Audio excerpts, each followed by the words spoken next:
인복 있는 사람은 이거지 결정합니다. 당신은 평생 사람 때문에 힘들었습니다. 좋은 사람을 만나려 애썼고 나쁜 사람을 피하려 노력했으며 때로는 누군가를 원망하고 때로는 스스로를 탓하며 살아왔습니다. 그런데 이상합니다. 분명 당신은 성실했고 정직했으며 남에게 해코지한 적도 없는데 왜 유독 당신 곁에는 당신을 이해해주는 사람이 적었고 당신을 아껴주는 이가 드물었으며 당신이 힘들 때 진심으로 손 내밀어준 사람이 손에 꼽을 정도였습니까? 세상 사람들은 말합니다. 저 사람은 인복이 있어. 그러면서 당신을 보며 은근히 말하곤 했지요. 인복이 없으면 사람이 외롭게 늙는다고. 하지만 정약용은 이렇게 물었습니다. 인복이란 과연 타고나는 것인가? 아니면 만들어지는 것인가? 그리고 만약 만들어지는 것이라면 왜 당신은 평생 그것을 만들지 못했는가? 오늘 이 이야기는 당신이 지금껏 잘못 알고 있던 인복의 정체를 벗겨내고 당신 안에 이미 존재하지만 한 번도 제대로 쓰지 못했던 관계의 힘을 다시 깨우는 시간입니다. 이 이야기를 끝까지 듣고 나면 당신은 비로소 알게 될 것입니다. 인복은 운이 아니라 마음을 쓰는 방식이었다는 것을. 당신은 아마 이런 순간들을 기억할 것입니다. 직장에서 은퇴한 뒤 함께 일했던 동료들이 하나둘 연락을 끊어갔던 그 쓸쓸함.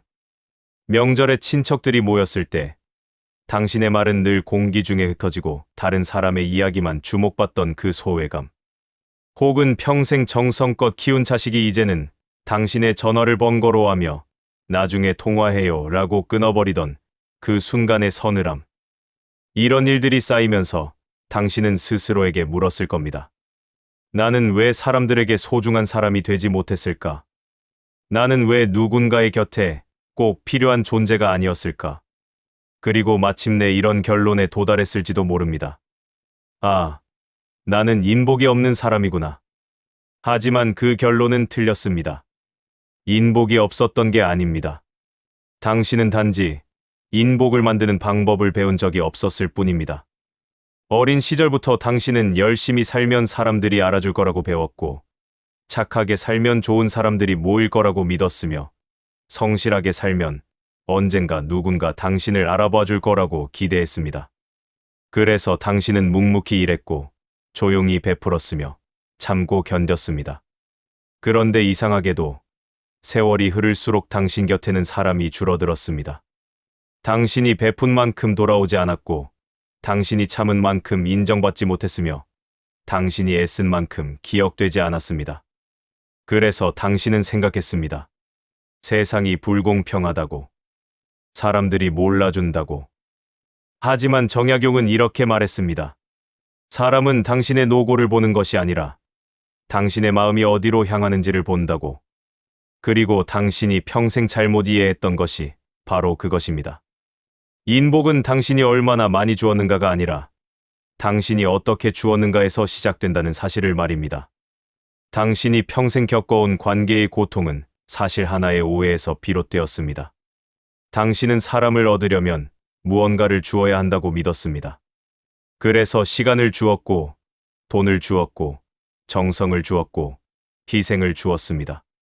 하지만 이상하게도 당신이 많이 줄수록 사람들은 당신을 당연하게 여겼습니다. 당신이 더 애쓸수록 사람들은 당신을 가볍게 대했습니다. 당신이 더 참을수록 사람들은 당신의 경계를 넘어섰습니다. 그래서 당신은 상처받았고 배신감을 느꼈으며 결국 사람에게 기대하지 않기로 마음먹었습니다. 그렇게 당신은 조금씩 관계에서 물러났고 사람들과의 거리는 점점 멀어졌으며 어느 순간 당신은 혼자가 편하다고 스스로를 설득하게 되었습니다. 정약용은 이런 당신의 고통을 이해했습니다. 그는 평생 유배지에서 사람의 본성을 관찰했고 관계의 이치를 탐구했으며 왜 어떤 사람은 사람들에게 사랑받고 어떤 사람은 외면당하는지 그 원리를 밝혀냈습니다. 그리고 그가 발견한 진실은 이것이었습니다. 인복이란 당신이 얼마나 많은 사람을 만나느냐가 아니라 당신이 사람을 대하는 태도 속에 어떤 진심이 담겨 있느냐에 달려 있다는 것입니다. 사람들은 당신이 준 것을 기억하지 않습니다. 하지만 당신이 그것을 줄 때 어떤 마음이었는지는 기억합니다. 당신이 베풀 때 의무감으로 베풀었는지 아니면 진심으로 베풀었는지, 당신이 도울 때 대가를 기대하며 도왔는지 아니면 순수하게 도왔는지, 당신이 함께할 때 참으며 함께했는지 아니면 기쁘게 함께했는지, 사람들은 그것을 느낍니다. 그리고 그 차이가 바로 인복을 만드는 차이입니다. 이제부터 우리는 정약용이 평생 깨달은 인복의 세 가지 축을 따라 당신이 지금껏 몰랐던 관계의 진실을 하나씩 풀어갈 것입니다. 정약용이 유배지에서 가장 먼저 깨달은 것은 이것이었습니다. 사람은 당신이 무엇을 하는지 보지 않는다. 사람은 당신이 왜 그것을 하는지 본다. 당신은 평생 사람들에게 잘해주었습니다. 부탁을 들어주었고 필요한 것을 챙겨주었으며 힘든 일이 있으면 달려갔습니다. 그런데 이상하게도 사람들은 당신에게 고마워하지 않았습니다. 오히려 당신이 더 많이 해줄수록 그들은 더 많은 것을 요구했고, 당신이 한번 거절하면 서운해했으며 당신이 지쳐서 물러서면 섭섭해했습니다. 그래서 당신은 생각했습니다. 사람들은 배은망덕하다고, 내가 이렇게 해줬는데 고마운 줄도 모른다고. 하지만 정약용은 이렇게 물었습니다. 당신은 정말 그 사람을 위해 그것을 했습니까?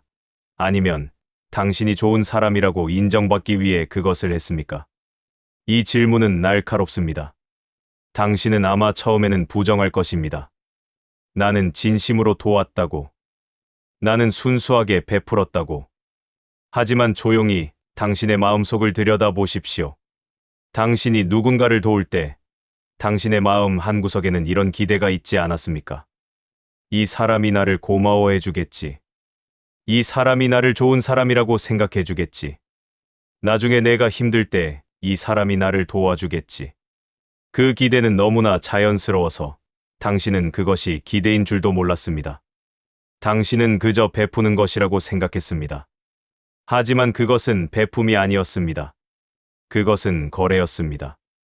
당신은 호의를 주고 인정을 받으려 했던 것입니다.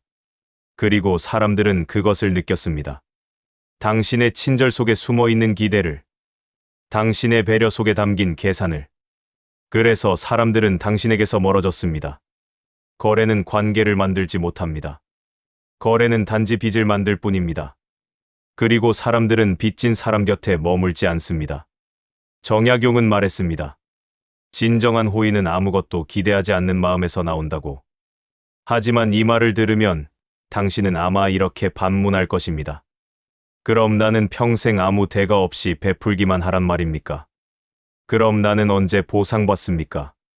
나는 언제 사랑받습니까? 이 질문은 당연합니다. 당신은 평생 주기만 했고 받지 못했으니까요. 그래서 이제는 받고 싶은 겁니다. 인정받고 싶고 존중받고 싶고 사랑받고 싶은 겁니다. 하지만 여기에 역설이 있습니다. 당신이 받으려고 할 때 사람들은 주지 않습니다. 당신이 받기를 포기할 때 사람들은 비로소 줍니다. 이것은 억지스러운 도덕 교훈이 아닙니다. 이것은 관계의 실제 작동 원리입니다. 당신이 누군가를 도울 때 만약 당신의 마음 속에 이 사람이 나를 알아줬으면 좋겠다는 기대가 있다면 그 기대는 당신의 태도에 스며듭니다. 당신은 무의식 중에 상대방의 반응을 살피게 됩니다. 고마워하는지, 감동했는지, 나를 좋아하게 되었는지. 그리고 상대방이 당신이 원하는 만큼 반응하지 않으면 당신은 실망합니다. 그 실망은 당신의 표정에, 목소리에, 행동에 나타납니다. 상대방은 그것을 느낍니다. 그리고 상대방은 부담을 느낍니다. 아, 이 사람은 나에게 무언가를 기대하고 있구나. 나는 이 사람에게 빚을 졌구나. 그래서 상대방은 당신을 피하게 됩니다. 당신의 호의가 부담이 되기 때문입니다. 반대로 당신이 아무것도 기대하지 않고 도울 때 상대방은 그것을 느낍니다. 이 사람은 나에게 아무것도 요구하지 않는다. 이 사람은 그냥 나를 도와주고 싶어서 도와주는구나. 그러면 상대방은 편안해집니다. 그리고 편안해진 상대방은 자연스럽게 당신에게 고마움을 느끼고 당신을 기억하며 당신에게 다가옵니다. 인복은 이렇게 만들어집니다. 당신이 사람을 얻으려고 애쓸 때가 아니라 당신이 사람을 얻으려는 마음을 내려놓을 때 찾아옵니다. 정약용은 이것을 무심지심 무신질신이라고 불렀습니다. 아무 마음 없는 마음. 그것이 바로 사람의 마음을 얻는 유일한 방법입니다. 하지만 여기서 당신은 또 다른 의문을 품을 것입니다. 그렇다면 나는 평생 손해만 보란 말입니까? 나는 평생 주기만 하고 내가 힘들 때는 아무도 나를 돌보지 않아도 괜찮단 말입니까? 이 질문은 정당합니다. 당신은 지금까지 너무 많이 주었고 너무 적게 받았으니까요. 하지만 정약용이 말한 아무것도 기대하지 않는다는 것은 당신이 손해를 감수하라는 뜻이 아닙니다. 그것은 당신이 관계를 바라보는 시선을 바꾸라는 뜻입니다. 지금까지 당신은 관계를 이렇게 생각했습니다. 내가 주면 상대방이 받는다. 내가 베풀면 상대방이 빚진다. 내가 희생하면 상대방이 고마워해야 한다. 이것은 거래의 논리입니다. 그리고 거래의 논리로는 절대 인복을 만들 수 없습니다. 정약용이 제시한 관계의 논리는 다릅니다. 그는 말했습니다.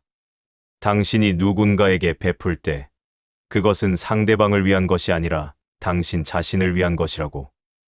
이 말이 처음에는 이해되지 않을 수 있습니다. 내가 상대방을 도왔는데 어떻게 그것이 나를 위한 것입니까? 하지만 조용히 생각해 보십시오. 당신이 누군가를 진심으로 도왔을 때 그 순간 당신의 마음은 어땠습니까?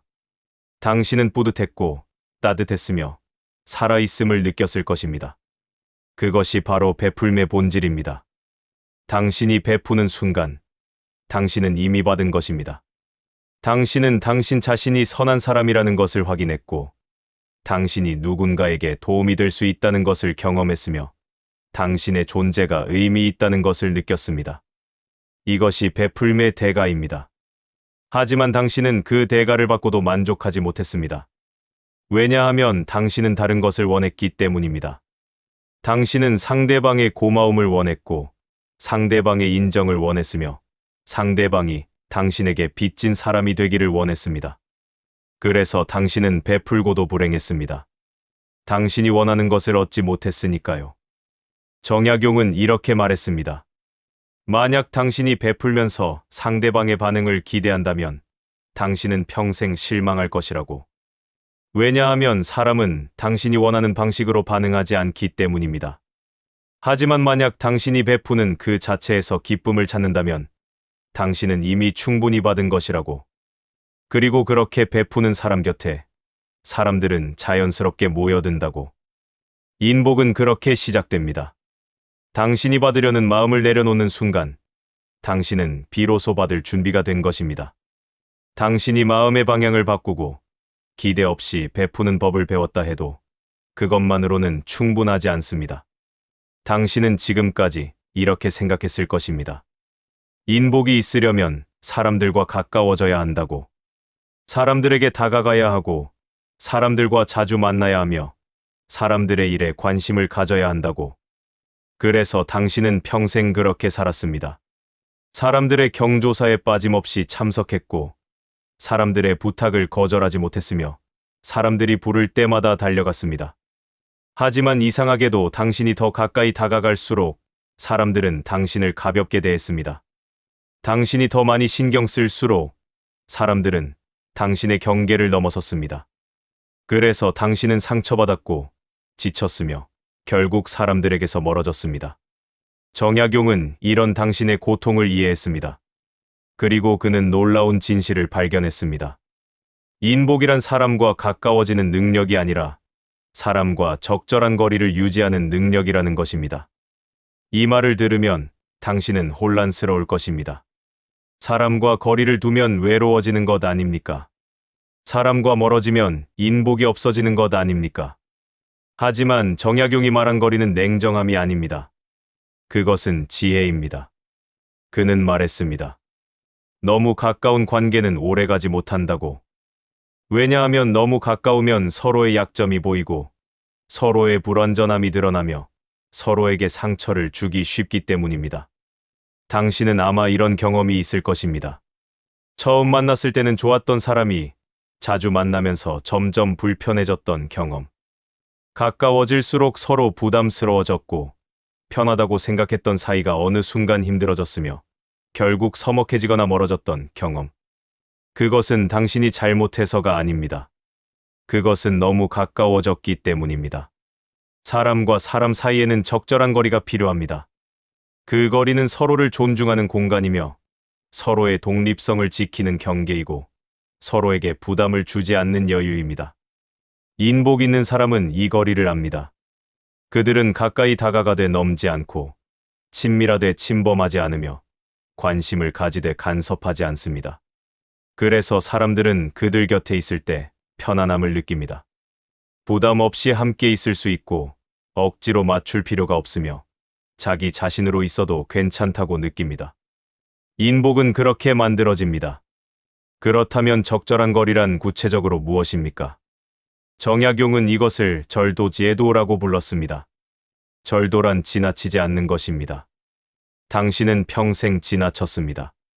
너무 많이 주었고 너무 자주 연락했으며 너무 깊이 관여했습니다.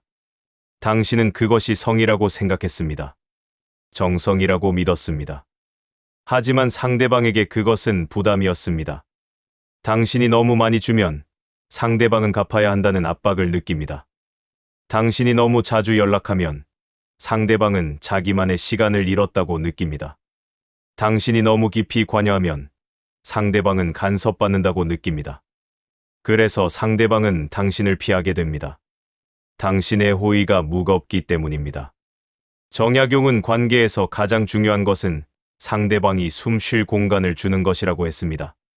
당신이 아무리 좋은 의도로 다가가더라도 상대방이 그것을 원하지 않으면 그것은 침해가 됩니다. 당신이 아무리 진심으로 도우려 해도 상대방이 준비되지 않았으면 그것은 강요가 됩니다. 당신이 아무리 사랑하는 마음으로 챙기더라도 상대방이 필요로 하지 않으면 그것은 간섭이 됩니다. 인복 있는 사람은 이것을 압니다. 그래서 그들은 기다릴 줄 압니다. 상대방이 도움을 청할 때까지 기다리고 상대방이 마음을 열 때까지 기다리며 상대방이 다가올 때까지 기다립니다. 그들은 서두르지 않습니다. 왜냐하면 그들은 알기 때문입니다. 진정한 관계는 억지로 만들어지지 않는다는 것을. 그것은 자연스럽게 자라나는 것이라는 것을. 당신은 지금까지 조급했습니다. 빨리 친해지고 싶었고 빨리 가까워지고 싶었으며 빨리 소중한 사람이 되고 싶었습니다. 그래서 당신은 서둘렀고 애썼으며 무리했습니다. 하지만 관계는 농사와 같습니다.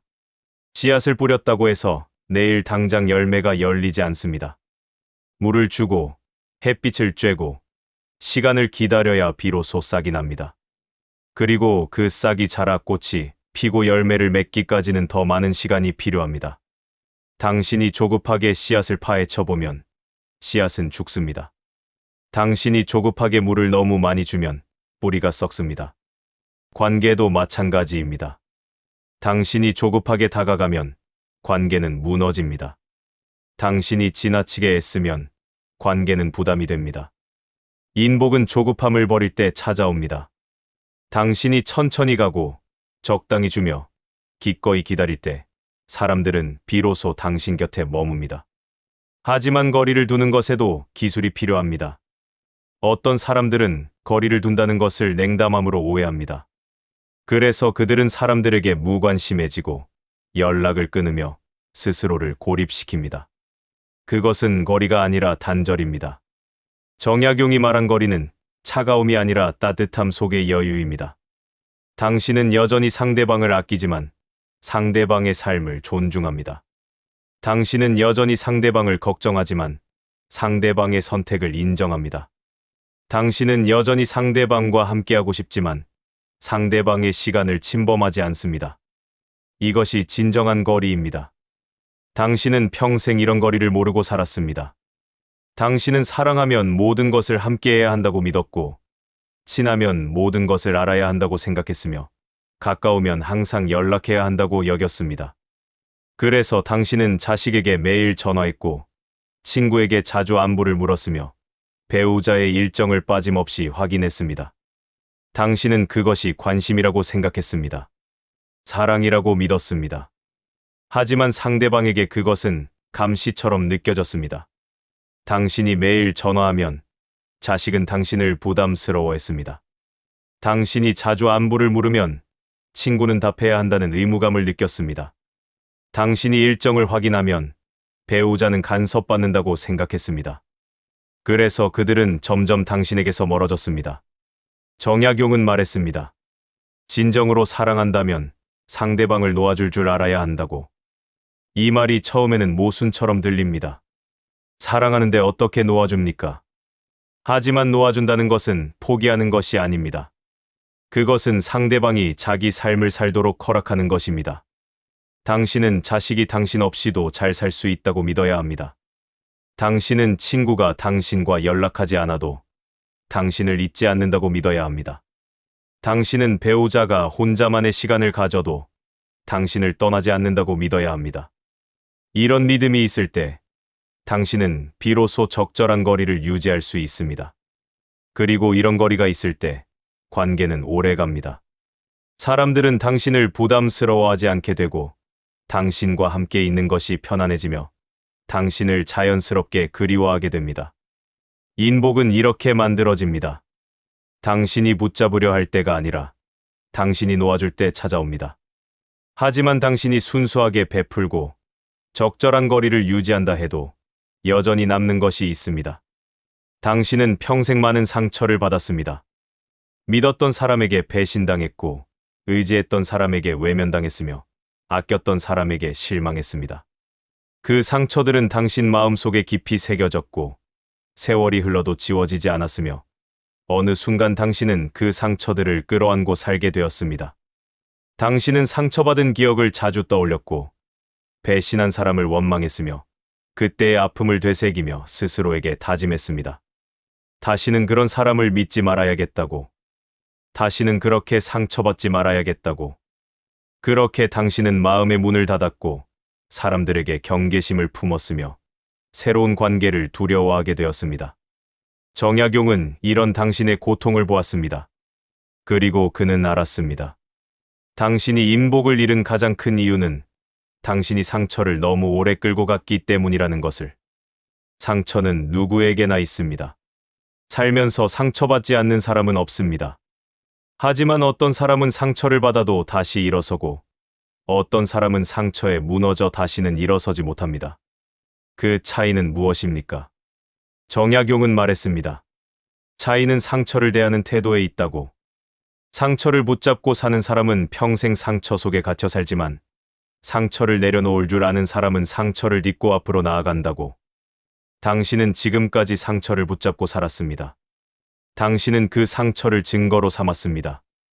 내가 얼마나 힘들게 살았는지, 내가 얼마나 억울한 일을 당했는지, 내가 얼마나 잘못된 대우를 받았는지 증명하는 증거로.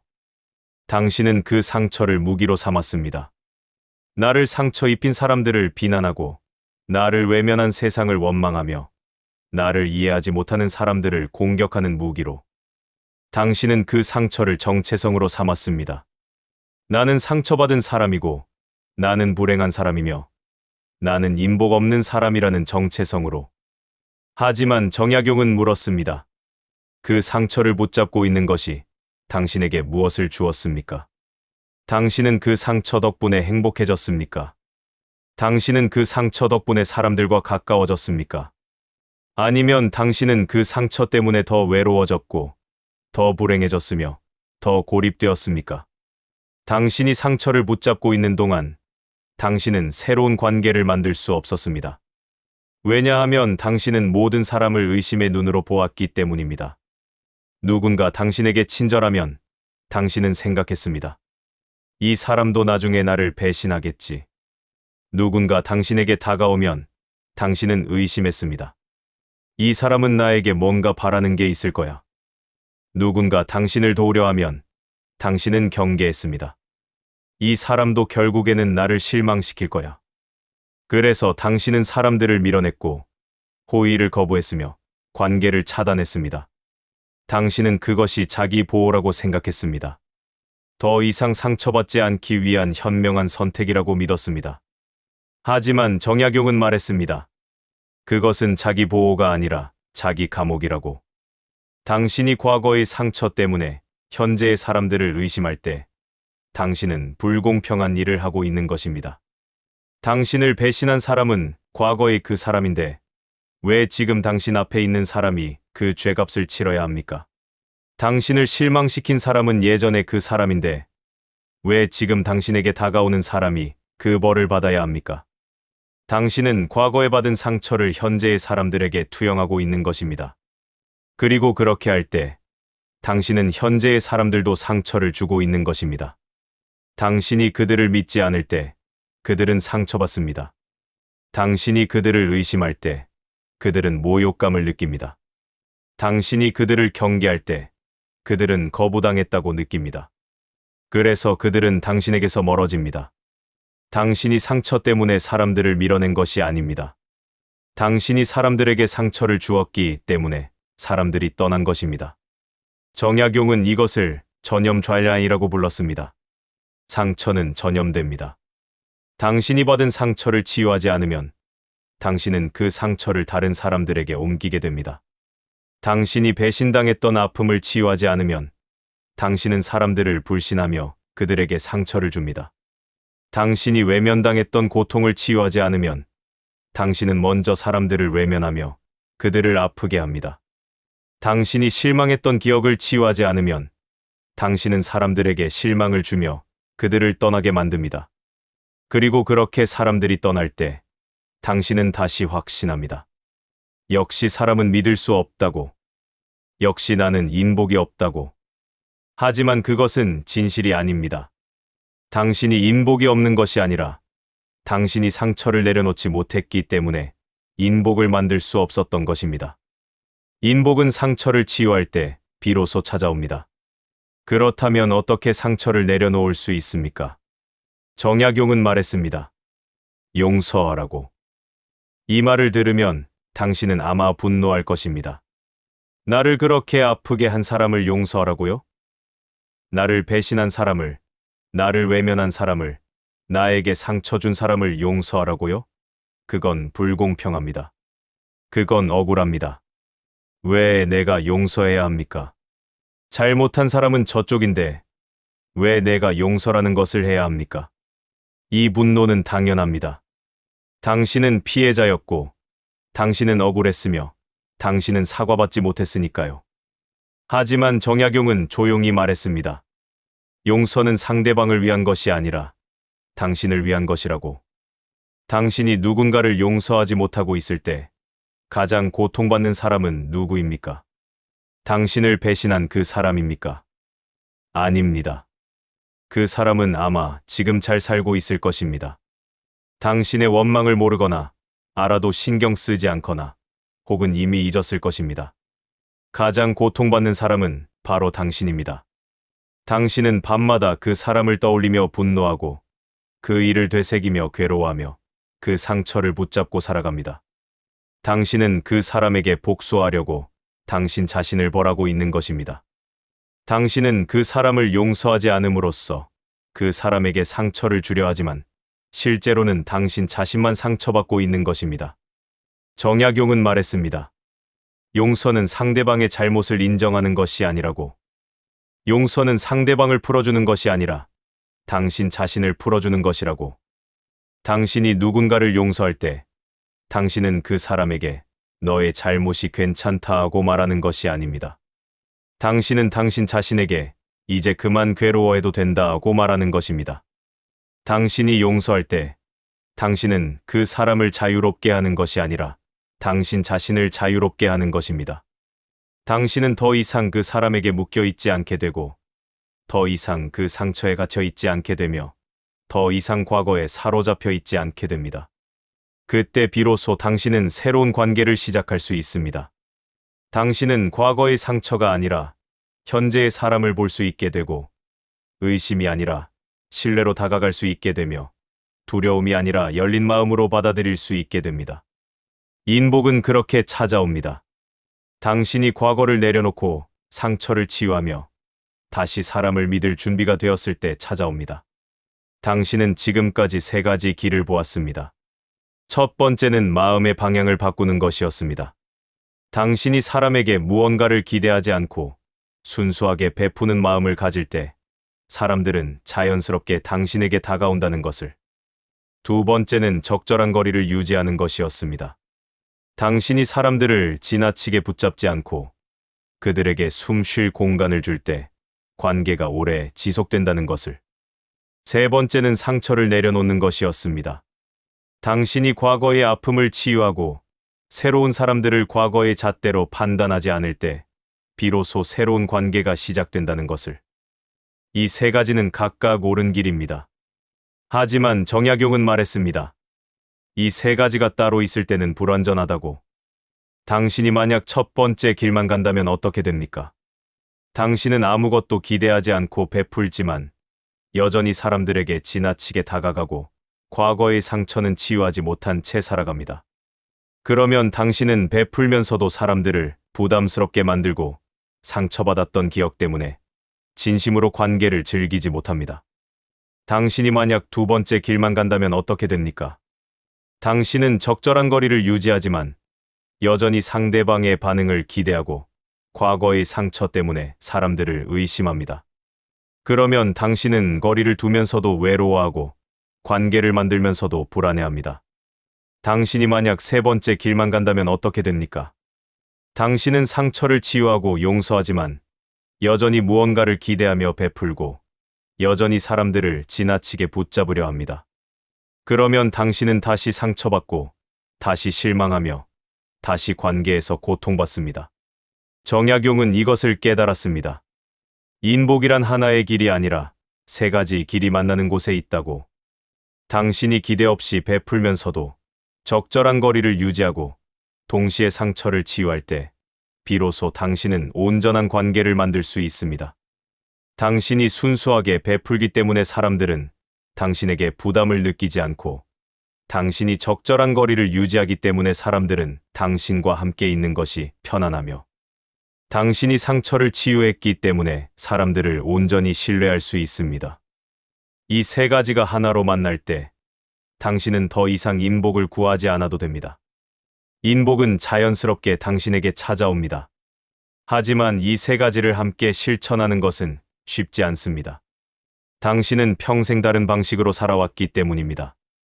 당신은 베풀 때 무언가를 기대하는 것이 당연하다고 배웠고 사람과 가까이 지내는 것이 관계라고 믿었으며 상처를 기억하는 것이 자신을 지키는 길이라고 생각했습니다. 이제 와서 그 모든 것을 바꾸라고 하면 당신은 혼란스러울 것입니다. 어디서부터 시작해야 할지, 어떻게 바꿔야 할지 모르겠다고 느낄 것입니다. 정약용은 이런 당신의 혼란을 이해했습니다. 그래서 그는 말했습니다. 한 번에 모든 것을 바꾸려 하지 말라고. 작은 것 하나부터 시작하라고. 당신이 오늘부터 할 수 있는 가장 작은 일은 이것입니다. 누군가에게 무언가를 해줄 때 단 한 번이라도 상대방의 반응을 기대하지 않고 해보십시오. 그냥 해주고 잊어버리십시오. 상대방이 고마워하는지 확인하지 말고 상대방이 당신을 기억하는지 살피지 말고 그냥 베풀고 끝내십시오. 처음에는 어색할 것입니다. 당신은 자꾸 상대방의 반응이 궁금해질 것이고 무의식 중에 확인하려 할 것입니다. 하지만 그때마다 스스로에게 말하십시오. 나는 이미 받았다고. 내가 베푼 그 순간, 내가 선한 사람이라는 것을 확인한 그 순간, 나는 이미 충분히 받았다고. 그렇게 단 한 번, 기대 없이 베푸는 경험을 해보십시오. 그러면 당신은 놀라운 것을 발견할 것입니다. 기대하지 않았을 때 오히려 더 가벼워지고, 더 자유로워지며, 더 행복해진다는 것을. 그 다음에는 이것을 해보십시오. 당신이 자주 연락하고 싶은 사람에게 단 한 번이라도 연락하지 않고 기다려 보십시오. 당신이 매일 전화하던 자식에게 이틀 동안 전화하지 마십시오. 당신이 자주 안부를 묻던 친구에게 일주일 동안 먼저 연락하지 마십시오. 처음에는 불안할 것입니다. 상대방이 나를 잊은 건 아닐까? 상대방이 섭섭해하는 건 아닐까 걱정될 것입니다. 하지만 그 불안을 견뎌보십시오. 그리고 기다리십시오. 상대방이 당신을 찾을 때까지. 그러면 당신은 알게 될 것입니다. 당신이 연락하지 않아도 상대방은 당신을 잊지 않는다는 것을. 오히려 상대방이 당신을 그리워하고 당신을 찾으며 당신과 연락하는 것을 부담이 아니라 기쁨으로 느낀다는 것을. 그때 당신은 깨닫게 됩니다. 거리를 둔다는 것이 멀어지는 것이 아니라 오히려 더 가까워지는 길이었다는 것을. 그리고 마지막으로 이것을 해보십시오. 당신을 상처 입힌 사람을 떠올리되 단 한 번이라도 그 사람을 원망하지 말고 바라보십시오. 그 사람이 왜 그랬을까? 조용히 생각해 보십시오. 그 사람도 힘들었을까? 그 사람도 자기 나름의 이유가 있었을까? 그 사람도 어쩔 수 없는 상황이었을까? 이것은 그 사람의 잘못을 정당화하는 것이 아닙니다. 이것은 당신이 그 사람을 이해하려는 것도 아닙니다.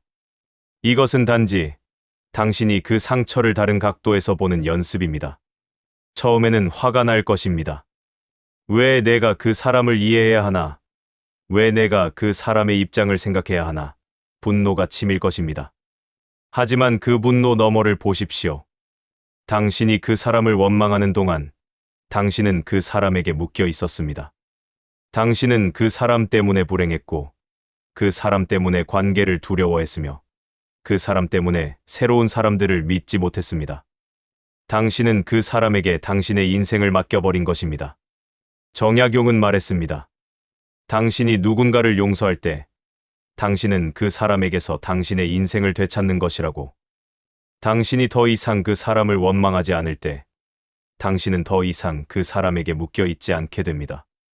당신은 자유로워집니다. 그 자유 속에서 당신은 비로소 새로운 사람들을 온전히 볼 수 있습니다. 과거의 잣대가 아니라 현재의 모습으로. 의심이 아니라 호기심으로. 두려움이 아니라 기대감으로. 그때 당신은 깨닫게 됩니다. 상처를 내려놓는다는 것이 약해지는 것이 아니라 오히려 강해지는 길이었다는 것을. 이 세 가지 작은 실천이 당신의 삶에 모이기 시작할 때 당신은 변화를 느낄 것입니다. 사람들이 당신을 대하는 태도가 달라지고 관계가 편안해지며 외로움이 줄어듭니다.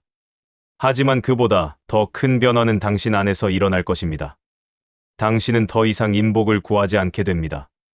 왜냐하면 당신은 이미 인복을 가지고 있다는 것을 깨닫기 때문입니다. 인복은 다른 사람들이 당신에게 주는 것이 아니었습니다. 인복은 당신이 사람을 대하는 방식, 당신이 관계를 바라보는 시선, 당신이 상처를 다루는 태도 속에 이미 존재하고 있었습니다.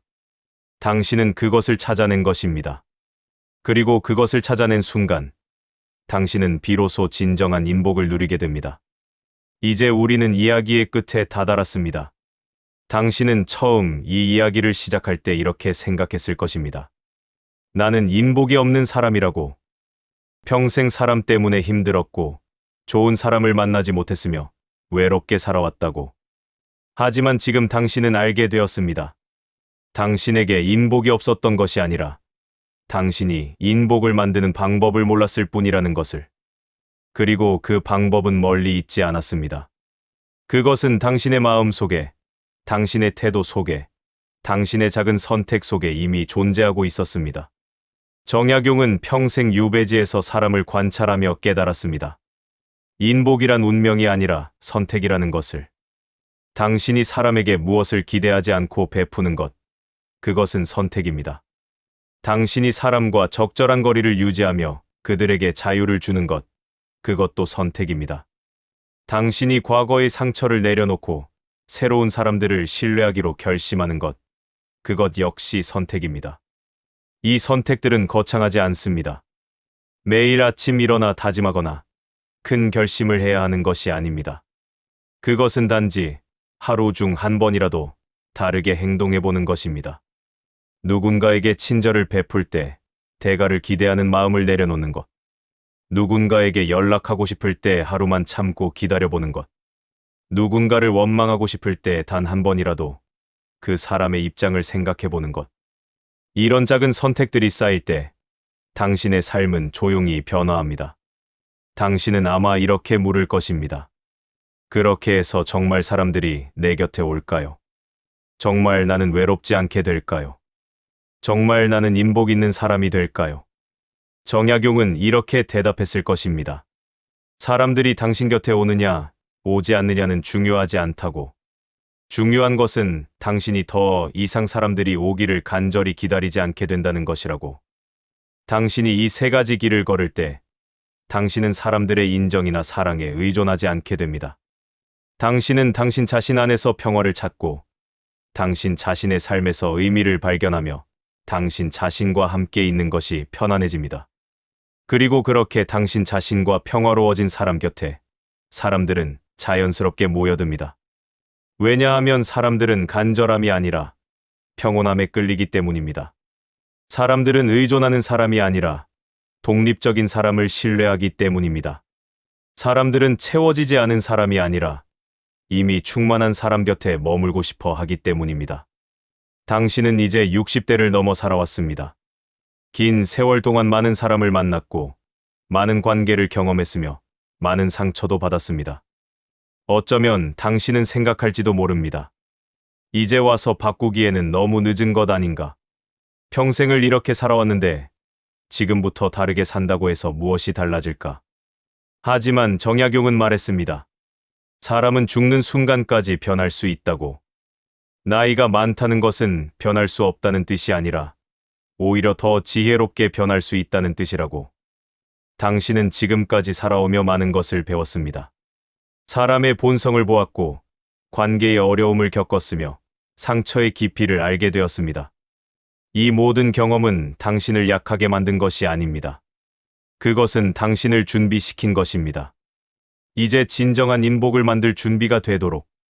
젊은 사람들은 인복을 쉽게 만들지 못합니다. 왜냐하면 그들은 아직 자신을 모르기 때문입니다. 그들은 사람들의 인정이 필요하고 사람들의 사랑에 의존하며 사람들의 시선을 의식합니다. 그래서 그들은 관계에서 자주 흔들리고 쉽게 상처받으며 불안해합니다. 하지만 당신은 다릅니다. 당신은 이미 세월을 겪으며 많은 것을 경험했고 많은 것을 잃었으며 많은 것을 깨달았습니다. 당신은 더 이상 모든 사람에게 사랑받을 필요가 없다는 것을 압니다. 당신은 더 이상 인정받기 위해 애쓰지 않아도 된다는 것을 압니다. 당신은 이미 충분히 살아왔고 충분히 해냈으며 충분히 가치 있는 사람입니다. 이제 남은 것은 단 하나입니다. 그 사실을 당신 스스로 믿는 것입니다. 당신이 당신 자신을 믿을 때 당신은 더 이상 사람들에게 무언가를 증명하려 하지 않습니다. 당신은 그냥 당신답게 살아갑니다. 베풀고 싶을 때 베풀고 쉬고 싶을 때 쉬며 혼자 있고 싶을 때 혼자 있습니다. 그리고 사람들과 함께 있을 때는 온전히 함께 있습니다. 기대 없이, 부담 없이, 자연스럽게. 그때 사람들은 당신 곁에서 편안함을 느낍니다. 당신은 그들에게 아무것도 요구하지 않고 그들을 있는 그대로 받아들이며 그들에게 자유를 주기 때문입니다. 그리고 그런 당신 곁에 사람들은 머물고 싶어 합니다. 인복은 그렇게 만들어집니다. 당신이 인복을 구할 때가 아니라 당신이 당신 자신으로 충분하다고 느낄 때 찾아옵니다. 당신이 사람을 필요로 할 때가 아니라 당신이 사람과 함께 있는 것을 즐길 수 있을 때 찾아옵니다. 당신이 외로움을 피하려 할 때가 아니라 당신이 혼자 있는 것도 괜찮다고 받아들일 때 찾아옵니다. 인복은 사람이 주는 것이 아니라 당신이 사람을 대하는 마음이 만드는 것입니다.